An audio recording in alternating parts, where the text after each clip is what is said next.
bastard, ambitious proletariat, questioning what it all means now that you found out that it doesn't mean anything. Hey guys, ¿cómo está? My name is Victor, and in today's video, I'm going to share with you guys my super efficient cinematic HLG3 picture profile 10 workflow. In short, my HLG workflow, coloring, shooting, whatever. And it's not really cinematic, it's just the way I shoot. And if you guys like the footage that comes out with it, well, this is the video for you. Okay, so let's get started with the settings. I don't have any scientific explanation with this. It's just the way I shoot in the past 2 or 3 years, and it's been doing pretty well from the Sony A7 III, migrated to Sony A7C, and now to the ZV-E10. Okay, so first things first, we're gonna go into PP10, which is your picture profile 10, and we're gonna change the HLG2 to HLG3. And then next is that we're gonna go into the exposure bracket. We're gonna set it to +1 so that we preserve as much details in the shadows, and also we can still save the highlights in post. And then the metering settings, we're gonna put that on highlights only because we're gonna expose for the highlights every single time, especially for low light. If you guys have seen my low light videos, I'm gonna put it here. So next, we're gonna set the ISO to auto, but we're gonna set the limit to 125 because that's the base native ISO, I believe, for HLG profiles, to 6400 for the A7C. And for the ZV-E10, we're gonna put the maximum to 3200 because it's a smaller sensor and that it can only handle so much noise in higher ISO levels. Next is the white balance. We're gonna put that on auto because, yeah, you're doing run and gun and you don't want to tinker with the white balance unless you have very quick, way to change the white balance. But if you're just shooting run and gun and you don't have time to play with the settings, set it to auto. There's nothing wrong with that. Okay, so let's get into editing. This is the Sony A7C Footage, and then we're gonna edit a slow-mo as well, which is the ZV-E10. Okay, so we're gonna play with the exposure values first. Make sure that Lumetri scopes is up. You have your Luma, your RGB, and also your vector scope. This is very important so that you guys know how to quickly grade your footage. And as you guys have seen, this is the highlights, and we're gonna tackle that first. We're gonna bring down the whites to make sure that it's not clipping. This is a little bit too much light, so this has lost the detail already. So that's still okay, but we're gonna kind of balance the image and everything and make sure that everything is within the proper IREs. I'm not gonna explain too much with that. I'm just gonna quickly edit this.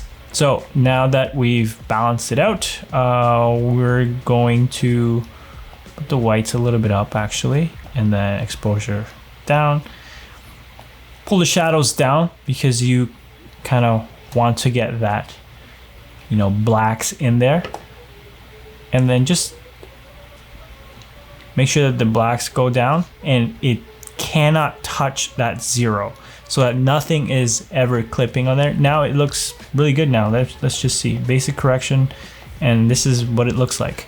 I'm going to put a little bit of green in there because Sony is notorious with the magenta tint, and we're gonna fix the skin tones later. And then I think that's good with the white values. Everything else looks good. And that is it for this. There you go. There was a lamp on this side, so it kind of is giving a little bit of that yellow hue. We're gonna go to the HSL secondary, and we're gonna go here because this is like the color that we need to adjust. Not this one, because this is already like contaminated with that yellow tint. So I'm gonna go here. I'm gonna just try and get what we can. Maybe we'll actually do this as well. Oh, well, that's too much. Okay, now it's getting a little bit of the other people's skin tones, which is okay. We're gonna put denoise and blur just to taste, like usually around these values. And then if we look at the vector scope here, now we know where to push it. We're gonna push it a little to the magenta side, because everything is falling into place. And then if we look at this, okay, so now we have that purple. It's a little bit too much, to be honest. Okay, that's perfect. And there you go, that is it. We're gonna edit another clip here. This is another A7C footage. And looking at the scopes, it's actually very well exposed. Nothing is clipping here, so we're just gonna bring the highlights just a tiny bit. And then shadows, we bring it down. And then bringing down the blacks just a little bit before it hits 0. Same with the whites. See how that's clipping already? Okay, so now the shadows, it looks okay. I bring up the highlights just a tad. And then a little bit of the contrast. Okay, nothing's clipping, which is good. And then just a little bit of a saturation. And then again, we're gonna move the tint into the greenish side. It's actually looking really good already. And then I'm not gonna play around with the temperature. I think it looks good. Now we go to HLG secondary, HSL secondary, sorry. And then we're just gonna try and get the skin tones right there. That looks good. Why is this not anything? Let's try to get, oh. Her clothes is actually, oh. Nope, reset. Her clothes is actually matching her skin tone, so we're just gonna try that. Okay, right there. And let's take this out if we can. Alright, this should be good. Maybe add a little bit more on here. Okay, perfect. And then now we look at our vector scope, and it looks pretty good, to be quite honest. If we move it just a little bit to the magenta side, I think it looks good. Okay, let's test it out. Yeah, it just adds that perfect skin tone color in there. And that's it. You're done. Okay, now we're gonna try and edit this. Again, this one is a perfectly exposed image. Nothing is clipping. So we're gonna bring up the exposure just a little bit and then bring down that shadow. Black before it crushes. And then the white before it clips. Perfect. And then I'm just gonna bring down a little bit more of that highlight so we get that well exposed image.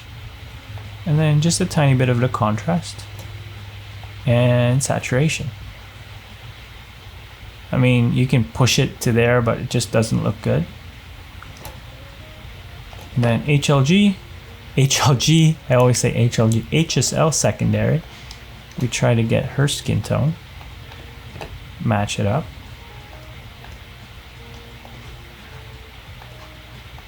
Get that skin tone right there.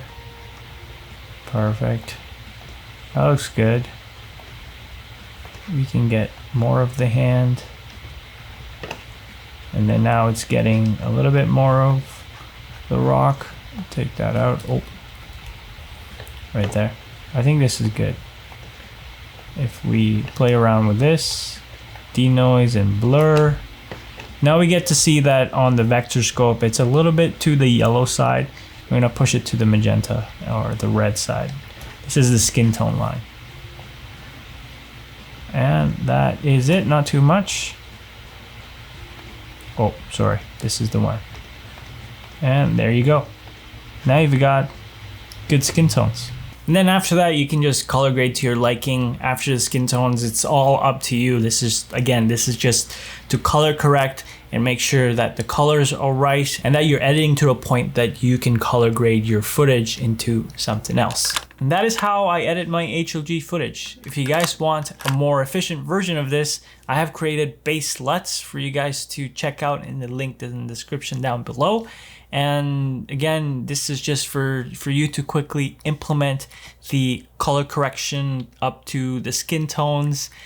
And then all you have to do is color grade it afterwards to your liking, because that's how Base LUTs are. Just, you know, you're just trying to convert it to Rec 709 very quickly. And it's not stylized, but I've included like different tones in there and also kind of want a little bit more stylized, but it's still your Base LUTs. Feel free to check them out, link in the description. With the A7C and the Sony ZV-E10, you can't really push the image that much because they're only in 8-bit format. So you really have to know what your camera's limits are and play around with it. Always shoot with it, and then if you're doing a more professional gig, that's when you really implement your workflow. This is just my workflow and what worked for me in the past 2 years, and it's still constantly evolving, and I'm still learning my cameras to go. That's why I'm not buying a more expensive camera. Anyways, that's about it. If you guys have any questions about this HLG workflow, feel free to comment down below, and if there's anything else, let me know. I'll see you guys in the next video. Peace.